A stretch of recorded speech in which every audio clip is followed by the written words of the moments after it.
दोस्तों आपने gas, acidity या फिर हार्ट बर्न्स की प्रॉब्लम में दोस्तों मेडिकल स्टोर पे एक नाम तो ज़रूर सुना होगा। जी हाँ दोस्तों, रेबिप्राज़ोल टैबलेट। हम देखते हैं कि लोग इसे स्टमक प्रॉब्लम के लिए यूज़ तो कर लेते हैं, लेकिन कन्फ्यूज़न में हमेशा ही रहते हैं। कन्फ्यूज़न ये है कि क्या इसे एसिडिटी होने के बाद में लेना चाहिए या पहले लेना चाहिए, या क्या ये तुरंत असर करेगी या फिर टाइम लेगी। कई बार तो दवाई सही होती है पर लेने का तरीका ही गलत हो जाता है, इसलिए दोस्तों फिर रिजल्ट भी सही नहीं मिलता है। आज के इस वीडियो में हम रेबिप्राज़ोल टैबलेट को बिल्कुल ही सिंपल लैंग्वेज में समझेंगे ताकि आप इसका सही और सेफ यूज समझ पाएँ। और हाँ दोस्तों, अगर आप चैनल पे नए हैं तो ऐसे ही राइट, ट्रस्टेड और authentic health and medicine information को इजी लैंग्वेज में जानते रहने के लिए चैनल को सब्सक्राइब जरूर कर दें। तो चलिए दोस्तों, अपन इसको सीधा स्टार्ट करते हैं। सबसे पहले समझते हैं कि ये एक्चुअली किन कंडीशंस में दी जाती है। तो दोस्तों टेक्निकली रेबिप्राज़ोल एक पीपीआई है। पीपीआई यानी कि प्रोटॉन पंप इनहिबिटर।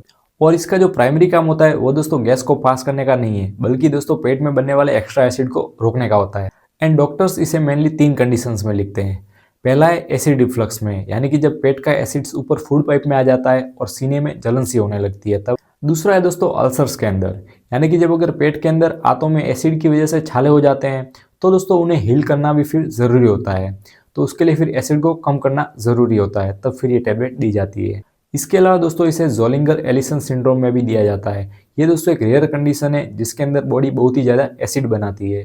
सिंपल शब्दों में समझाओ तो ये टैबलेट दोस्तों कोई फायर एक्सटिंग्विशर नहीं है जो कि आग लगने के बाद आग को बुझाए, बल्कि ये दोस्तों वो सिस्टम है जो आग को लगने ही नहीं देता है। समझ गए ना। अब दोस्तों सवाल आता है कि ये काम कैसे करती है, यानी कि हाउ इट वर्क। तो देखिए, इसे मैं आपको एकदम इंटरेस्टिंग तरीके से समझाता हूँ। हमारे स्टोमक के अंदर, यानी कि हमारे पेट के अंदर दोस्तों एक तरीके से ना कुछ छोटे छोटे पंप्स होते हैं जो कि एसिड को बनाते हैं।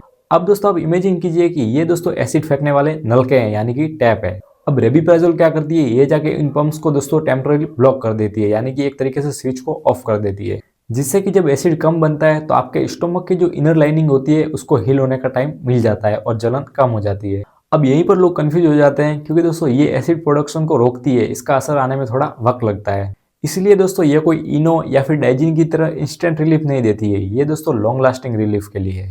अब दोस्तों हम बात करते हैं इसके करेक्ट डोजेज की। तो दोस्तों इस टेबलेट का जो रिजल्ट होता है वो दोस्तों पूरी तरह से इस बात पर डिपेंड करता है कि आप इसको किस टाइम पर ले रहे हैं। तो दोस्तों मेडिकल गाइडलाइंस के हिसाब से रेबिप्राज़ोल को लेने का जो बेस्ट टाइम होता है वो दोस्तों होता है सुबह खाली पेट, यानी कि लगभग सुबह के ब्रेकफास्ट से भी कम से कम 30 से 60 मिनट पहले आपको ले लेनी है। अब कुछ लोग सोचेंगे कि ऐसा क्यों, क्योंकि जब आप खाना खाते हैं तो पेट में एक तरीके से जो एसिड्स पंप्स होते हैं ना वो दोस्तों चालू हो जाते हैं। अब दोस्तों अगर आपने ये टेबलेट पहले ही ले ली तो वो पंप्स पहले ही ब्लॉक हो जाएंगे, इसलिए खाना खाने के बाद में लेने पर इसका इतना असर नहीं होगा। अब दोस्तों एक और इम्पोर्टेंट चीज, इस टेबलेट को दोस्तों तोड़ना या फिर चबाना नहीं है, इसे दोस्तों डायरेक्टली पानी के साथ निगल लेना है, क्योंकि इसके ऊपर एक कोटिंग होती है जो कि दवाई को पेट के एसिड से बचाती है। अब दोस्तों हम बात करते हैं इसके उस साइड इफेक्ट के बारे में। तो दोस्तों वैसे तो रेबिप्राज़ोल काफी सेफ मानी जाती है, लेकिन दोस्तों हर मेडिसिन की तरह इसके भी कुछ साइड इफेक्ट हो सकते हैं। कॉमनली कुछ लोगों को इससे हल्का सा सिर दर्द, यानी कि हेडेक, कभी कभी पेट दर्द या फिर कभी हल्का सा नौसिया फील हो सकता है। एंड यूजुअली ये दोस्तों अपने आप ही ठीक हो जाता है। लेकिन ध्यान रखिए दोस्तों, अगर कोई इसे बिना डॉक्टर की सलाह के लंबे समय तक ले रहा है, यानी कि महीनों तक या फिर सालों तक ले रहा है, तो कुछ प्रॉब्लम्स आ सकती है, जैसे कि विटामिन B12 की कमी होना बॉडी के अंदर, क्योंकि दोस्तों B12 एब्जॉर्ब करने के लिए एसिड की जरूरत होती है। इसके अलावा मैग्नीशियम के लेवल स्लो हो जाना या फिर बोन हेल्थ पर इम्पैक्ट पड़ना, अगर बहुत ही लॉन्ग टर्म तक यूज की जाती है, क्योंकि इससे हड्डियां भी थोड़ी वीक हो सकती है लंबे सालों तक यूज करने पे। इसलिए दोस्तों कभी भी आपको सेल्फ मेडिकेशन लंबे टाइम तक नहीं करनी है।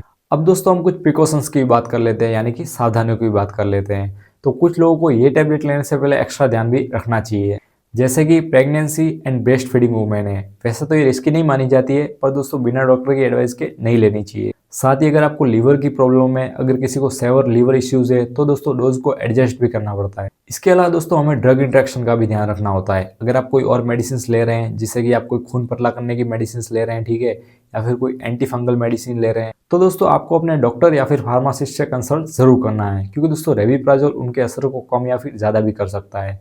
विदाउट डॉक्टर कंसल्ट दोस्तों नो डायरेक्ट इंटेक्ट। तो दोस्तों आज का प्रैक्टिकल टेक अवे यही है कि रेबिप्राज़ोल दोस्तों एसिडिटी और अल्सर्स के लिए दोस्तों एक बेहतरीन दवाई है, लेकिन दोस्तों इसे सुबह खाली पेट लेना ही सबसे इफेक्टिव माना जाता है। इसलिए दोस्तों आप इसको एसिडिटी होने का वेट ना करके बल्कि कोर्स की तरह डॉक्टर के बताए टाइम तक फॉलो करें। और हाँ दोस्तों, ये वीडियो सिर्फ इन्फॉर्मेशन पर्पज के लिए है। आपकी कंडीशन के हिसाब से आपके लिए क्या सही डोज है वो आपके डॉक्टर ही डिसाइड करेंगे। इसलिए दोस्तों अपनी मर्जी से दवाई को शुरू या फिर बंद नहीं करना है।